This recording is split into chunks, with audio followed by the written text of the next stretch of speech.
महाराजा सुहेलदेव राजभर की भव्य प्रतिमा का अनावरण कार्यक्रम में पहुंचे सुहेलदेव। भारतीय समाज पार्टी के नेता अरविंद राजभर ने विरोधियों पर बोला करार हमला। उन्होंने कहा जो लोग महाराजा सुहेलदेव पर बिना इतिहास पढ़े टिप्पणी करते हैं उन्हें पहले इतिहास समझाना चाहिए। कांग्रेस के नारे वोट चोर गाड़ी छोड़ पर तंज कसते हुए राजभर बोले यही लोग अपने शासनकाल में लाठी और बंदूक के दम पर वोट लूटते थे। असदुद्दीन ओवैसी की पार्टी AIM पर भी राजभर ने साधा निशाना। कहा इतिहास पढ़े बिना किसी को भी महाराजा सुहेलदेव पर बोलने का हक नहीं है।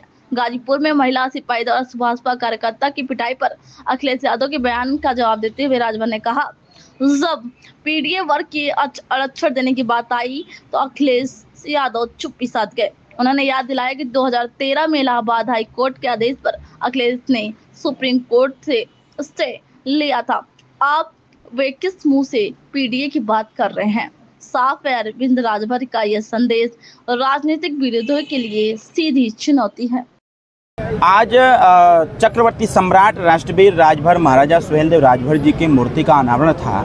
पिछले साल मैं आया हुआ था यहाँ पर, तो हमने यहाँ का भूमि पूजन किया था। भूमि पूजन के बाद इस गांव के साथियों ने कहा था कि अगली साल हम सब लोग मिल करके आपस में चंदा इकट्ठा करके महाराजा सुहेलदेव राजभर जी का मूर्ति यहाँ स्थापित करने का काम करेंगे और आपको आना होगा।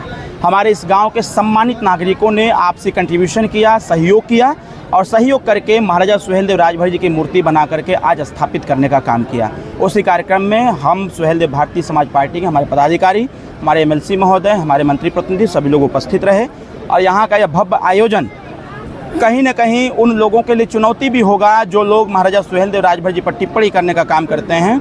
ऐसे लोगों को सीख लेना चाहिए जो बिना इतिहास के साक्ष्यों को प्रमाणित किए, बिना इतिहास को पढ़े अनर्गल बयान देने का काम करते हैं। ऐसे लोगों को भी समझना चाहिए कि महाराजा सुहेलदेव राजभर जी का एक ऐसा बलिदान रहा जिसको यह देश कभी चुकता नहीं कर सकता। जब इस देश में विदेशी आक्रांताओं द्वारा जब इस देश को लूटा पाटा जा रहा था, इस देश के विभिन्न राज्यों पर कब्जा किया जा रहा था, तो उस दरमियान एक राजा, एक नायक, एक ऐसा नायक जिन्होंने उसकी बढ़ती हुई ताकत को रोकने का काम किया, जिसका नाम था चक्रवर्ती सम्राट महाराजा सुहेलदेव राजभर।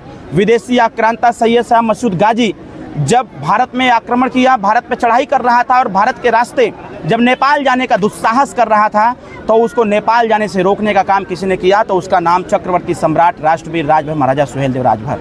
तो इसलिए जो लोग भी इस प्रकार की बयान देते हैं कि महाराजा सुहेलदेव राजभर जी लुटेरा थे, तो ऐसे लोगों को होश में आ जाना चाहिए कि जिस दिन इसका कोई प्रमाण दे देगा उस दिन हम लोग भी समझा देंगे कि जो दृश्य 1014 साल पहले था वह दृश्य आज फिर से एक बार रिपीट करने का मौका भी मिल सकता है। वोट चोर गद्दी छोड़ नारे लगे हैं, इस पर क्या कहना चाहते हैं? जितने चोर हैं वही लोग इसका नारा भी लगा रहे हैं। जितने चोर हैं, जो लोग लाठी के दम पर, धमकी के दम पर, बंदूक के नोक पर जो लोग अपने शासनकाल में वोट चोरी करने का काम करते थे, वोट लूटने का काम करते थे, आज वही लोग इकट्ठा होकर के उसी चीज़ को रिपीट करने का काम कर रहे हैं। ऐसे लोगों के नारे का कोई मतलब नहीं है। ओवैसी के यूपी में पार्टी के नेता राजा सुहेलदेव के राज खुलासा किया है, इस पर ऐसा है, उसको कुछ पता नहीं है।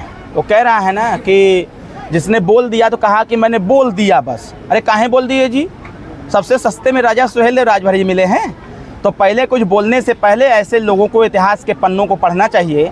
और हमको लगता है कि ऐसे बोलने वाले लोग इतिहास के पन्ने को नहीं पढ़ पाएंगे, क्योंकि उसमें जो लिखा गया है, जो इतिहास में दर्ज है, वह इतिहास का पन्ना अगर पलटेंगे तो उनकी रूह कांप जाएगी, उनके पैरों तले जमीन खसक जाएगी। इसलिए वो इतिहास पढ़ना नहीं जानते हैं। बस सस्ती लोकप्रियता पाने के लिए महाराजा सुहेलदेव राजभर जी का, माननीय ओम प्रकाश राजभर के नाम का प्रयोग कर रहे हैं। क्या बिहार में एनडीए के साथ जो है भाजपा चुनाव लड़ेगी? 100% चुनाव लड़ेगी। सुहेलदेव भारतीय समाज पार्टी अपनी पूरी तैयारी बना रखी है। कई दौर की मीटिंग भी हो रखी है। आगे आने वाले समयों में भी हम लोग फिर से एक बार मीटिंग करके आपस में बातचीत करके कितने सीट पर सुभाषपा बिहार में एनडीए के साथ मिलकर के लड़ेगी वो भी तय कर लेंगे। गाजीपुर में जो घटना हुआ है तो उसमें कार्यकर्ता को मारा गया है, घटना को लेकर तंज। देखिए, वो अखिलेश यादव जी की जिम्मे अब यही सब काम रह गया है। वो अपनी स्थिति नहीं स्पष्ट कर रहे हैं। जो व्यक्ति पीडीए की चर्चा कर रहा है, उसने एक बयान दिया था कि ओम प्रकाश राजभर की हैसियत 100 रुपये की है। अरे भाई, पीडीए के हिस्सा हम भी हैं, हम भी उसी श्रेणी में आते हैं। जब इस पीडीए के लोगों को आरक्षण देना हुआ तब तो बोलती नहीं निकली। जब 3 अक्टूबर 2013 को इलाहाबाद हाई कोर्ट ने कहा कि आरक्षण का वर्गीकरण करके सबको आरक्षण देना चाहिए, तब तो अखिलेश यादव जी सुप्रीम कोर्ट से स्टे ले लिए। किस मुंह से पीडीए की बात कर रहे हैं? वो पहले अपनी स्थिति स्पष्ट कर लें, वो अपनी स्थिति सामान्य करें। सुहेलदेव भारतीय समाज पार्टी अपना काम कर रही है। रही बात गाजीपुर की घटना की, तो वह एसपी साहब के माध्यम से निर्देश भी मिला, अधिकारियों ने आकर के सामने फ्रंट पर जनता को बताने का काम किया कि दुर्भाग्यपूर्ण था, वह कहीं न कहीं नासमझी में ऐसा हो गया, इसलिए इस घटना को तुल न दिया जाए। अखिलेश यादव जैसा व्यक्ति जो उत्तर प्रदेश को चलाने का काम किया हो, अगर उनके जैसा व्यक्ति बिना तथ्य और बिना उसके इस चीज़ को अगर अपने सोशल मीडिया पोस्ट पर पोस्ट करते हैं, तो गाजीपुर की प्रशासन ने भी मुंहतोड़ जवाब दिया है। तो क्या ये 2027 का जो चुनाव है इसमें क्या असर पड़ेगा? अरे 2027 में फिर एनडीए की सरकार बनेगी। माननीय अखिलेश यादव जी भी और थोड़ा प्रयास करें।